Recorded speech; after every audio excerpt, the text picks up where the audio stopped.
folks, welcome back to another episode of Coffee, Tea, and Crime. Today's episode, let's do it.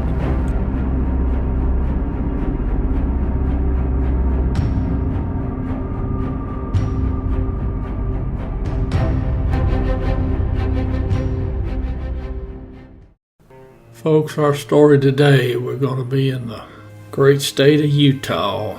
This evil fellow we're going to be talking about, he had spent a lot of time being a bad man. Now, to tell this story, we're going to have to back up to the 1960s when he's still living in Oregon.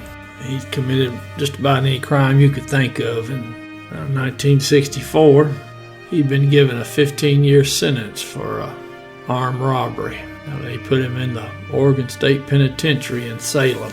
The state of Oregon considered him a habitual offender. The prison psychiatrist diagnosed our suspect as having antisocial personality disorder with intermittent psychotic decompensation. That's a lot of fancy words to say that fella's crazy, and he sure should be out with the rest of the public. Well, in 1972 now, they sent him to a halfway house there in Eugene, Oregon. And he was supposed to go sign up for classes at the community college and study art. Now, this may not come as a shock to you, but our suspect, he never registered for any classes. And within a month, he was arrested and convicted of another armed robbery. Now, he was such a bad egg, that state of Oregon couldn't deal with him anymore. So in 1975, they sent him to the federal prison in Marion, Illinois. Now, of course, that prison in Marion, that's a supermax prison, and that's where they send the baddest of the bad. Now, within about 6 or 8 months, they're able to work out something with the suspect's cousin. She says she'll take care of him, he can come live with her, and on and on and on. So our suspect goes to Provo, Utah to stay with his cousin. Now, it's Monday, July 19th, 1976, and a fellow named Max Jensen, he works at a self-service gas station there in Orem, Utah, which Orem and Provo, they connect to each other. Now, Mr. Jensen's shift was 3 to 11. Now, he had a wife, and he was attending school at Brigham Young University. Now, this very same night, our suspect, he gets in a brouhaha with his girlfriend. So he gets mad at her. He gets in his truck and he takes his girlfriend's younger sister with him. They go riding around. Now, resource material stated that the sister was mentally unstable. That's quite a pair there. A violent inmate and an unstable young woman. At some point, he stopped, and it's around 10:30 at night. And he tells the crazy sister, he says, I got to go make a phone call. So he leaves her in the truck and he walks off down the street. Our suspect, he goes around the corner and he walks up to that Sinclair service station. That's where Mr. Jensen's working. Now, he happens to notice that the attendant's in there by himself and there's nobody around. So he walks up to the counter inside the gas station and he pulls out a .22 caliber Browning automatic. And oh, by the way, the pistol's stolen. So now he tells Mr. Jensen to empty his pockets, and the young fella, he does what he's told. And then he tells Mr. Jensen to go into the bathroom and lie down on the floor. Put your arms underneath your body. So he does all that. And then for whatever reason, either because the suspect's mentally unstable, or he's just violent, or he's just mean, he shoots Mr. Jensen. And later he would tell the police, he said, this one is for me. Then he shoots the victim a second time, and he said, this was for Nicole, which was his girlfriend. So now he got the money, some of the money. He left a wad of bills sitting out on the counter. He was in such a hurry to leave, and he'd gotten blood on his pants. So he leaves out of the gas station and he goes back and gets in the truck with the crazy woman. And they go and see a movie, One Flew Over the Cuckoo's Nest. Now, how appropriate is that for those two? Then he goes over to his cousin's house, and she thought that the suspect was acting really agitated, and that she noticed that he had some clothes that he didn't want her to see. Now, she would later say that he didn't stay very long, and she had this awful feeling that there was something up and that it was bad. Well, now our psychotic suspect and the crazy sister of his girlfriend, they spend the night at a hotel. Now, of course, it's all over the news about Mr. Jensen being killed at the Sinclair station, because it wasn't but just a few minutes after he'd been executed by the suspect that a customer found his body in the bathroom. So now it's July 20th, next night. Manager at the City Center Motel in Provo, which is just a rock's throw away from Brigham Young University. Fellow's name is Ben Bushnell. Now, he had a wife and a child, and he lived there on the premises of the hotel. He was going to school there at Brigham Young, I believe. So now that same evening, our suspect takes his truck to a gas station not too far from his uncle's house. His Uncle Vern. Uncle Vern had given him a job when he came to Provo, but he didn't stay there very long. So now the mechanic at the gas station, he tells our suspect, well, it's going to take about 20 minutes to get this fixed. That's pretty good, 20 minutes. Now, you would think he would just hang around there until the truck got fixed, but no. He tells the mechanic that he's going to go walk around and do a couple of errands and he'll come back. So he walks down the street and he sees the City Center Motel. Now that's even closer to his old Uncle Vern's house, so I guess he's feeling pretty good. He must be feeling pretty good because he took the life of a human being the night before and he ain't been caught. He decides he's going to do it again. So he goes into the lobby of the motel. So Mr. Bushnell, now he's not but 25 years old. He asks the suspect what he needs. So our suspect, he pulls out his pistol and tells Mr. Bushnell, give me the cash box. And he says, get down on the floor.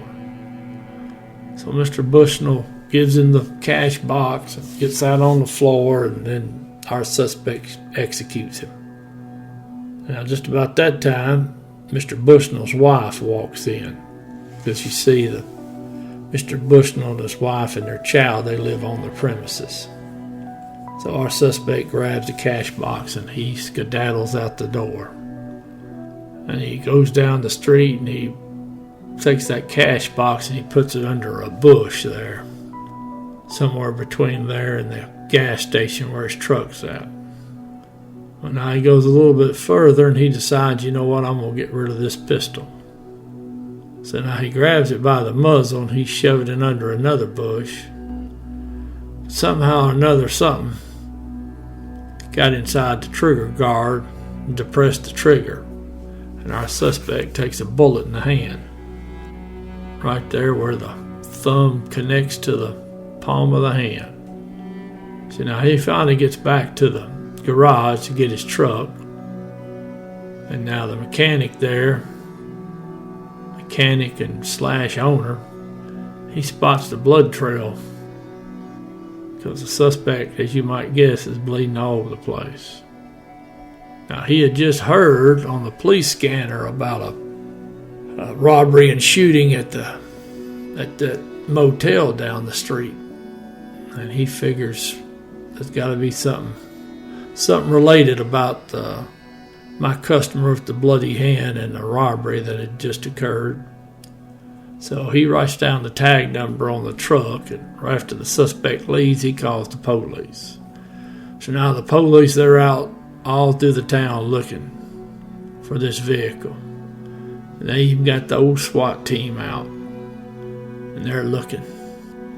Now the police are already thinking, well, you know what? Now we just had a robbery and a killing night before. Execution's down. Now we got another one. And knowing that the two jurisdictions are connected, that means pretty well one killing and the other's a couple of rock throws away from each other.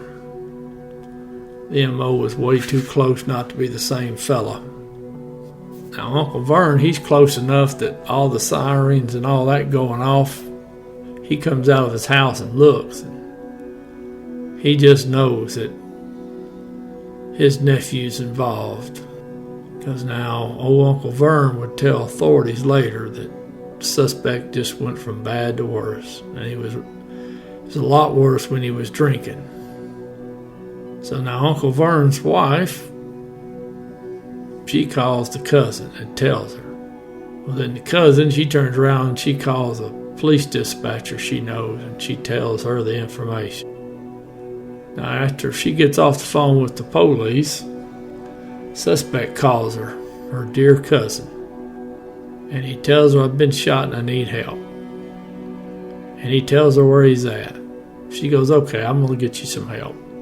So she gets off the phone, she calls the police back, and she says, this is where he's at. Now, after a little bit, the suspect decides that, you know what, my cousin ain't going to show up. I'm going to leave. Because he needed her to help patch him up. So he takes off and drives to a police roadblock. Well, he tries to run, but he don't get far. And they catch him right there at the roadblock. Now, at the hospital, they do, I'm assuming it's a gunshot residue test. Some of the resource material mentioned they did a test to see if he'd held metal on his hand recently. I don't know about that, but it is the 70s. Whatever it was, they definitely were testing his one good hand. So they get his hand patched up at the hospital.